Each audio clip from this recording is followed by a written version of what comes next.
दोस्तों, good morning. आज मैं अरुण यानी कि यूरेनस जो प्लेनेट है और एक वरुण जिसको बोलते हैं नेपच्यून, ठीक है। आज मैं वो दोनों कंप्लीट करवाऊंगा। तो देखिए स्टार्ट करते हैं हम लोग अरुण से, मतलब इसको इंग्लिश में यूरेनस बोलते हैं, ठीक है। अब देखिए इसका पहला पॉइंट है सूर्य से दूरी के अनुसार ये 7वें नंबर का ग्रह है, ठीक है। आकार की दृष्टि से तीसरे सबसे बड़ा ग्रह है।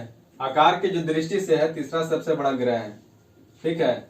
मतलब पहला जो था वो था बृहस्पति, आप लोग को बता दिया गया था, और दूसरा शनि था, ठीक है। लेकिन आकार की दृष्टि से तीसरा सबसे बड़ा ग्रह कौन हो जाएगा, तो अरुण मतलब यूरेनस, ठीक है। अरुण की खोज 1781 ईस्वी में विलियम हार्शल महोदय ने की थी, ठीक। इसे हरे ग्रह भी कहा जाता है। हरा ग्रह इसलिए क्योंकि यहाँ पे मीथेन की मात्रा, मतलब मीथेन गैस की जो मात्रा होती है वो अधिक होती है, इसीलिए यह हरे कलर की दिखाई देती है। तो आप लोग ध्यान रखिएगा। इसकी आंतरिक संरचना बृहस्पति और शनि से मिलती है और यह शुक्र की भांति पूर्व से पश्चिम दिशा अर्थात दक्षिणावर्त घूर्णन या मतलब रोटेशन करता है। यह कह रहा है कि आंतरिक संरचना जो है बृहस्पति और शनि के अनुसार ही, मतलब कि तहत ही है, उसके जैसा ही होता है, ठीक है। बृहस्पति और शनि के जैसा, मतलब कि हल्के जो गैस है, हल्के गैस में इसमें पाए जाते हैं, जैसे मीथेन हो गया, जिसके कारण इसका रंग हरा होता है।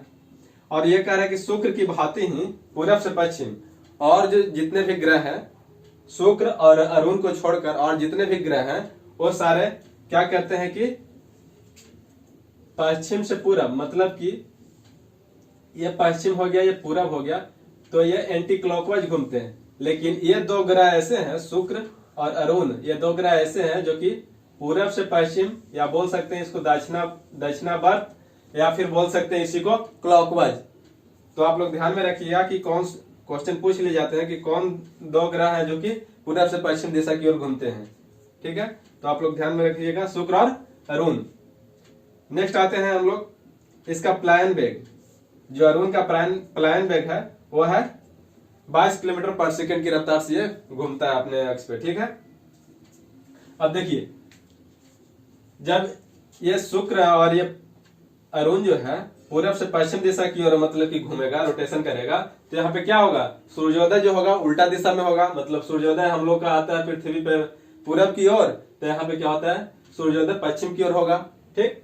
और सूर्यास्त जो होगा वो पूरब की ओर हो जाएगा, मतलब कि उल्टा हो जाएगा वहां पे। तो आप लोग ध्यान में रखिएगा, ठीक है। अब देख लेते हैं इसका प्रमुख ग्रह कौन कौन है। तो देखिए इसका प्रमुख ग्रह जो है टिटेनिया बोल सकते हैं, या फिर उच्चारण कैसे भी कर सकते हैं, टिटेनिया या फिर टाइटेनिया, दोनों में से कोई भी उच्चारण कर सकते हैं। इंग्लिश में ऐसा लिखाता है, ठीक है। टाइटेनिया, निरांडा, फर्डेलिया इत्यादि बहुत सारे ग्रह, ठीक है। जो मेन ग्रह है वो ये है, ठीक है।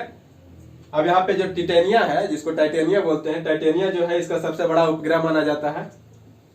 यूरेनस का सबसे बड़ा उपग्रह जो है टाइटेनिया माना जाता है, और जो सबसे छोटा उपग्रह है ये होता है फर्डेलिया, ठीक है। ये क्या है, फर्डेलिया जो है यूरेनस का सबसे छोटा उपग्रह है। अब देखिए यूरेनस के चारों तरफ 5 बहुत धुंधले छल्ले पाए जाते हैं, जिनका नाम जो है अल्फा है, बीटा है, गामा है और एप्सिलॉन, मतलब डेल्टा है और एप्सिलॉन है, ठीक है। इसको क्या बोलते हैं हम लोग, डेल्टा बोलते हैं। ऐसे और भी छल्ले हैं, लेकिन अभी उनका नामकरण नहीं हो पाया है, ठीक है। अच्छे से स्पष्ट से नहीं दिख पाया है, इसीलिए वो नहीं ये कर पाए हैं। तो ये लगभग टोटल 9 छल्ले हैं, ध्यान में रखिएगा। अरुण के बाहरी जो है चारों तरफ है लगभग 9 छल्ले हैं, लेकिन जो मेनली नाम जिनका दिया गया है वो है अल्फा है, बीटा है, गामा है, डेल्टा है और एप्सिलॉन है, ठीक है। तो ये सब छल्ले थे इनके। इसको जो बोलते हैं अरुण को हम लोग बोलते हैं लेटा हुआ ग्रह भी बोलते हैं, लेटा हुआ ग्रह कहा जाता है। लेटा हुआ ग्रह इसलिए कहा जाता है क्योंकि ये अपने अक्ष पर इतना, मतलब कि सूर्य की ओर झुका हुआ है कि लगता है कि वो लेटा हुआ है, ठीक है। इसीलिए इसको बोला जाता है कि लेटा हुआ ग्रह। तो आप लोग ध्यान में रखिएगा, लेटा हुआ ग्रह। ठीक है, अब हम लोग चलते हैं वरुण की ओर। तो दोस्तों देखिए, अब अरुण के बाद में वरुण पढ़ा रहा हूं। ठीक है, नेपच्यून जिसको बोलते हैं इंग्लिश में। दोस्तों ये जो है सूर्य से दूरी के अनुसार 8वें, कहने का मतलब कि सबसे लास्ट में ग्रह बोल सकते हैं कि सूर्य से सर्वाधिक दूरी पर स्थित ग्रह है, या पृथ्वी से भी सर्वाधिक दूरी पर स्थित ग्रह है। क्योंकि जब ये सन था, सपोज कीजिए ये सन है, ये बुध है, शुक्र, पृथ्वी, मंगल, बृहस्पति, शनि, अरुण, उसके बाद आता है वरुण। ठीक है, तो ये था, इसका मतलब ये जब पृथ्वी है तो जब सन से ये जो वरुण है ये सर्वाधिक दूरी पर है, तो ये पृथ्वी से भी तो सर्वाधिक दूरी पर आएगा, क्योंकि ये सबसे लास्ट में है, 8वें नंबर का ये ग्रह है। ठीक है, इसीलिए ये सूर्य से सर्वाधिक दूरी पर स्थित ग्रह है और पृथ्वी से भी सर्वाधिक दूरी पर स्थित ग्रह है। ठीक है, आकार की दृष्टि से ये कितने चौथे स्थान का ग्रह है, कितने स्थान का है, तो ये चौथे स्थान का ग्रह है। ठीक है, यह भी हरे रंग का दिखता है क्योंकि इसमें भी मीथेन और हाइड्रोजन गैस की प्रधानता होती है, इसीलिए इसका भी रंग हरे टाइप का दिखता है। ठीक, इसका प्रमुख उपग्रह जो है ट्रिटॉन बोल सकते हैं या फिर ट्राइटन, इसका इंग्लिश में ऐसे लिखाता है ट्रिटॉन या ट्राइटन, या फिर एक और है नेरिक इत्यादि।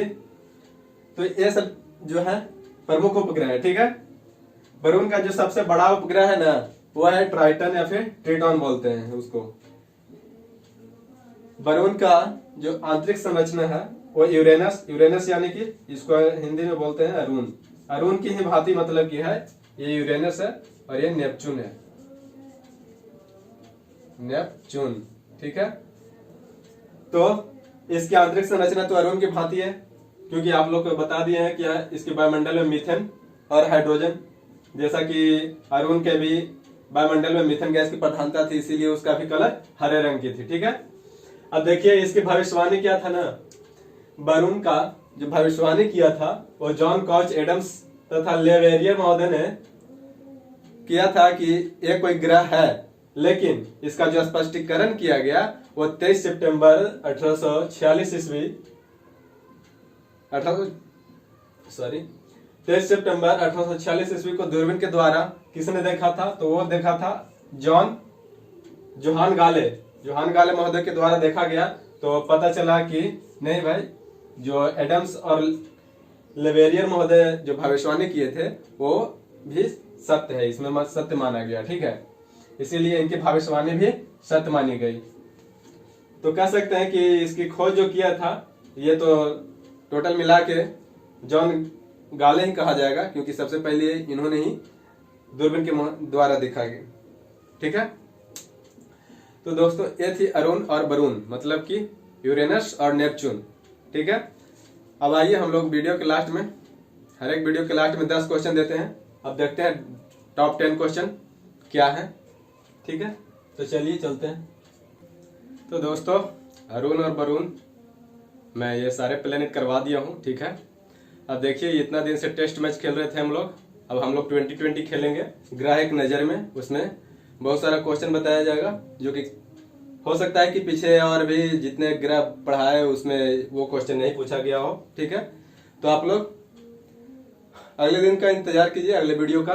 ठीक है, अभी तो फिलहाल टॉप 10 क्वेश्चन की ओर बढ़ते हैं। ठीक है, अब देखिए पहला क्वेश्चन है, विश्व की सबसे गहरी झील, विश्व की सबसे गहरी झील कौन सी है, तो यह बैकाल झील है,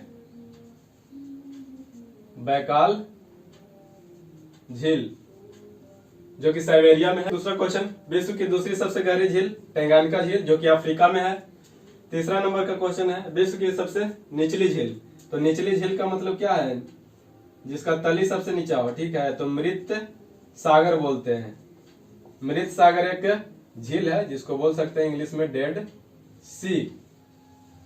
ठीक है, आप लोग कंफ्यूज मत कीजिएगा डेथ वैली और डेथ सी में, क्योंकि डेथ वैली वो सबसे हॉटेस्ट है स्थल। ठीक है, लेकिन यहाँ पे सबसे निचली झील जो है डेड सी, इसको मृत सागर बोलते हैं। ठीक है, चौथा नंबर है, विश्व में सर्वाधिक लवणता वाला झील है, तो ये आप लोग जानते होंगे बान झील है, बान झील। ठीक है, यहाँ पे तुर्की वाला बान झील है। विश्व में दूसरी सर्वाधिक लवणता वाला झील तो यह आ जाता है दूसरे नंबर पर आता है इसका मृत सागर ही आता है, ठीक है। और जब तीसरी पूछ देगा विश्व में तीसरी सर्वाधिक लवणता वाला झील, तो यह हो जाएगा ग्रेट साल्ट लेक, जो कि यूएसए में है, ग्रेट साल्ट लेक। अगले क्वेश्चन की ओर आते हैं, विश्व में सर्वाधिक ऊंचाई पर स्थित झील। यहाँ पे देखिए विश्व में सर्वाधिक ऊंचाई पर स्थित, तो सर्वाधिक ऊंचाई पे जो होता है ये होता है टीको सिक्रू झील है, जो कि तिब्बत में है। टीको सिक्रू झील तिब्बत में।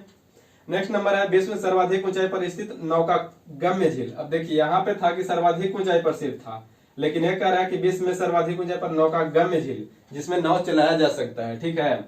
वहां पे पानी का स्तर थोड़ा सा ज्यादा रहेगा।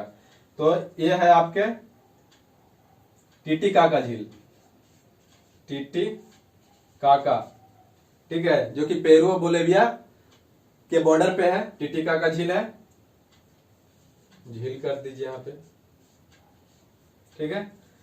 नेक्स्ट नंबर क्वेश्चन है, वह झील जिससे कर्क रेखा गुजरती है उसका नाम बताना है, और वह झील जिससे विषुवत रेखा गुजरती है उसका नाम बताना है। तो ये दोनों को क्या करना है आप लोगों को पता ही है, कमेंट बॉक्स में कमेंट करना है, ठीक है, और बताना है ये विषुवत रेखा से कौन सा झील, मतलब कि किस झील से विषुवत रेखा गुजरती है और किस झील से कर्क रेखा गुजरती है, ठीक है। अगर वीडियो अच्छा लगा होगा तो लाइक कीजिए, कमेंट कीजिए और अपने दोस्तों को शेयर करते रहिए, ठीक है दोस्तों। मिलते हैं फिर नेक्स्ट वीडियो में 2020 के साथ। Thank you.